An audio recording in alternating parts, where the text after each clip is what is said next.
जब तक महिला ने भीड़ को हटाकर देखा और ऊपर से गिरने वाले बच्चे को पहचान लिया, तब उसे एहसास हुआ कि वह उसकी अपनी बेटी थी। तभी उसे यह समझ आया कि उसने पहले एम्बुलेंस को रोककर कितनी बड़ी गलती की थी। दरअसल यह 6 साल की छोटी बच्ची गुब्बारे के पीछे दौड़ते हुए गलती से 100 मीटर ऊंची इमारत से नीचे गिर गई थी। गिरते ही उसके पूरे शरीर की हड्डियां टूट गईं और वह खून से लथपथ हो गई। यह देखकर वहां मौजूद एक दयालु राहगीर ने तुरंत एम्बुलेंस बुला ली। कुछ ही देर में डॉक्टर आए और बच्ची को एम्बुलेंस में डालकर अस्पताल ले जाने लगे। लेकिन रास्ते में एम्बुलेंस का सामना एक घमंडी और अभिमानी महिला से हुआ, जो किसी को भी अपने रास्ते में सहन नहीं कर सकती थी। उसने एम्बुलेंस को रोक दिया और गुस्से में चिल्लाने लगी कि पहले उसे जाने दिया जाए, क्योंकि उसे अपनी बेटी को स्कूल से लेने जाना था। डॉक्टरों ने उसे समझाने की बहुत कोशिश की कि अंदर पड़ी बच्ची की हालत बहुत गंभीर है।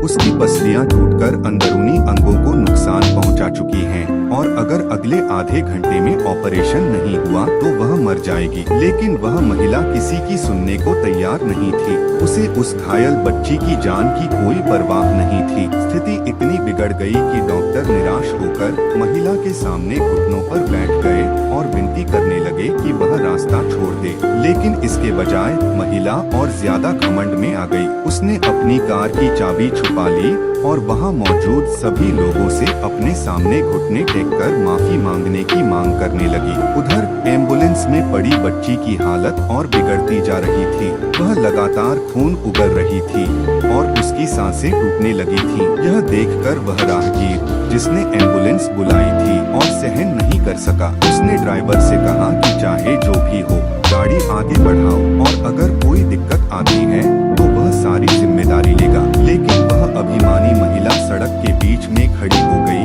और चिल्लाने लगी, अगर हिम्मत है तो मुझे कुचलकर आगे बढ़ो, नहीं तो यहीं घुटने टेककर माफी मांगो। उधर बच्ची दर्द से कराह रही थी, मुझे बहुत दर्द हो रहा है, कुछ करो। डॉक्टरों ने फैसला किया कि अब और देर करना खतरनाक होगा। किसी ने तुरंत कहा, गाड़ी बदलो, मैं अपनी गाड़ी देता हूँ, जल्दी करो। लेकिन वह महिला फिर भी रास्ता रोकने लगी, कोई कहीं नहीं जाएगा, पहले मुझसे माफी मांगो, नहीं तो यह मरती है तो मरने दो। आगे की कहानी और भी दिलचस्प है। पूरी वेब सीरीज देखने के लिए नीचे दिए गए लिंक पर क्लिक करें।